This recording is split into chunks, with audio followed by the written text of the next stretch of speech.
Lyon también dice precisamente sobre la sucesión apostólica. Aquí en su libro tercero, en el capítulo 2, por la parte de abajo, dice, la iglesia que en Roma fundaron y establecieron los dos gloriosos apóstoles Pedro y Pablo. Aquí hasta se confirma que Pedro sí estuvo en Roma, aunque muchos dicen que no estuvo en Roma. Aquí lo dice claramente Irineo de Lyon, dice, la iglesia que en Roma fundaron y establecieron los dos gloriosos apóstoles fueron Pedro y Pablo, demostrando que tiene una tradición que arranca de los apóstoles y la fe que ha anunciado a los hombres llega hasta nosotros por la sucesión de los obispos. Más abajo, en el 3 dice, en efecto, los apóstoles, habiendo fundado y edificado esta iglesia, entregaron a Lino el cargo de episcopal. De su admiración y de este Lino hace mención Pablo en la carta de Timoteo, segunda de Timoteo, capítulo 4, versículo 2. Y a él le sucedió Anacleto. Aquí viene directamente cómo va la sucesión desde el principio y lo dice el libro de Irineo de Lyon. Lo sucedió Anacleto, dice, que fue, dice, a partir de los apóstoles, dice. Cayó en suerte el episcopado y luego lo sucedió Clemente. Entonces aquí vemos cómo Irineo de Lyon explica precisamente lo que es la sucesión apostólica. Otro punto muy importante también, lo que dice también aquí Clemente, esto lo dice Clemente también en el numeral 44. Nosotros los apóstoles sabían por nuestro Señor Jesucristo que habría contiendas sobre el nombramiento de obispos. Esto lo está diciendo Clemente, habría contiendas, como hasta el día de hoy hay contiendas, que porque no hay sucesión y porque no sé qué. Aquí los padres de la iglesia lo están aclarando, por eso la iglesia católica cree en la sucesión desde el principio hasta el día de hoy. Así estamos demostrando cómo la iglesia sí es iglesia católica y los padres apostólicos son católicos. Bueno, vamos a seguir ahora con el otro. Ahorita nos quedamos en el tema 2. Ahora vamos con el tema 3. El tema 3 es, que voy a presentar, son el bautismo. Eso también es una doctrina. No vayan a pensar que voy a refutar al hermano, sino que pues yo ya lo tenía en mi tesis.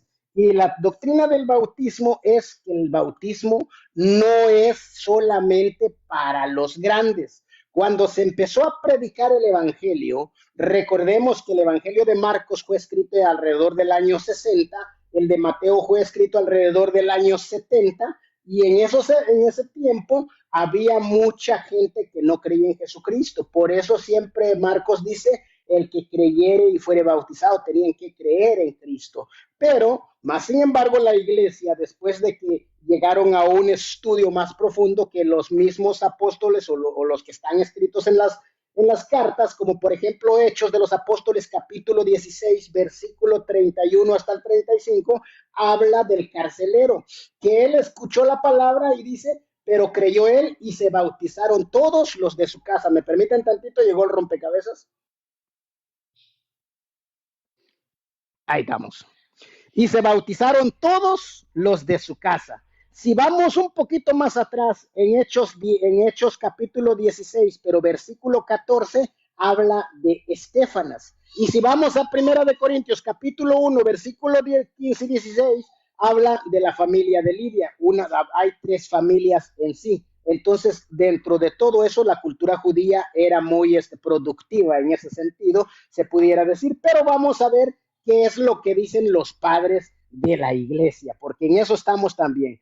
Vamos a ver, Irineo de Lyon, en su carta, precisamente, Irineo de Lyon, en el fragmento 34, en su carta 1, dice, porque vino a salvar a todos. Dice, vino a salvar a todos. Y digo a todos, es decir, a cuantos para él nacen, dice, para Dios, dice, sean bebés, niños, adolescentes, jóvenes o adultos. Por eso, dice, sean jóvenes y adultos, por eso quiso pasar por todas las edades para ser como nosotros. Se hizo bebé como los bebés a fin de santificarlos. Se hizo niño para santificar a los niños, a fin de santificarlos a esa edad. También ejemplo y plenitud de los jóvenes, grande para santificar a los grandes. Aquí precisamente Irineo de Lyon está poniendo que Jesús vino para todos, para los bebés, para los niños y para los jóvenes. Ahora vamos a ver a lo que dice Orígenes en el año 185. Dice, si los niños son bautizados para la remisión de pecado, cabe preguntarse de qué pecado se trata. Esto es lo que muchos hermanos se preguntan y dicen de qué pecado se trata si un niño no ha pecado, entonces ¿para qué? Pero dice, él mismo da la respuesta y dice, las manchas del nacimiento son borrados por el misterio del bautismo. Se bautizan a los niños porque si no se nace del agua y del espíritu, es imposible entrar al reino de los cielos. La iglesia bautiza a los niños por el ejemplo de los padres de la iglesia. ¿Qué es lo que dice Hipólito de Roma? Hipólito de Roma dice también, sí, dice, se bautizarán a los niños en primer término. Todos los que puedan hablar por sí mismos hablarán. En cuanto a los que no puedan, sus padres hablarán por ellos. Eso es lo que dice Hipólito de Roma. Y luego sigue Cipriano de Cartago también. Cipriano de Cartago también dice, conjuga el bautismo con la circuncisión y dice, pero en relación con el caso de los niños, en el cual dicen que no deberá ser bautizado en el segundo día o tercer día, según lo que es la circuncisión o la tradición antigua, por lo cual puede ser bautizado a los 8 días en cuanto se hacía la circuncisión. Esto lo dice, ¿quién es el que lo dice? Cipriano de Cartago. Entonces la iglesia bautiza los bebés porque así ha venido la práctica desde los primeros siglos. Y podemos ver también lo que dice el Catecismo de la Iglesia Católica en el numeral 1250, 51 y 52. Ahí podemos ver también lo que es el bautismo. Ahora vamos con el tercer argumento. El tercer argumento es la Santa Eucaristía. La Santa Eucaristía, muchos piensan que es simbólico, espiritual. Vamos a ver qué dicen los padres de la iglesia y cómo lo tomaron en cuenta desde los textos de la Sagrada Escritura. Está, por ejemplo, San Marcos en el capítulo 14, versículo 22. Encontramos en San Lucas, capítulo 22, versículo 19 al 20. Lo encontramos en San Mateo en el capítulo 26, del 26 al 29, en Primera de Corintios, capítulo 11, del 23 hasta el 29, o Primera de Corintios también en el capítulo 10, versículos 10, 16 y 17. Ahí lo podemos encontrar. Pero vamos a ver qué dice precisamente los padres de la iglesia. Los padres apostólicos y los primeros escritores cristianos del siglo I y del siglo II hablaron de la Eucaristía como algo mucho más profundo que un simple símbolo. Ellos lo presentaron como el verdadero cuerpo y sangre de Cristo y como el centro de la vida cristiana, el culto culmen de la vida espiritual dentro de la iglesia. San Ignacio de Antioquía, en su carta a los esmirniatos, en el numeral 7, versículo 1, dice, se abstienen de la Eucaristía y de la oración porque no confiesan que la Eucaristía es la carne de nuestro Salvador Jesucristo. Eso lo dice Ignacio de Antioquía. San Justino Mártir, en el año 155, también describe la misa cristiana y enseña claramente la presencia real de nuestro Señor Jesucristo en las especies, y dice de esta manera, dice, no tomemos estas cosas como pan común ni bebida común, sino que así como nuestro Señor y Salvador Jesucristo se encarnó, así también hemos sido enseñados que el alimento consagrado es la carne y la sangre de aquel Jesús encarnado. Esto lo dice Justino Mártir en su libro Primera Apología, numeral 66. San Irineo de Lyon, en el año 180, libro cuarto, numeral 18, dice, vamos a buscarlo por aquí lo tenemos, vamos a ver si lo encontramos ahorita.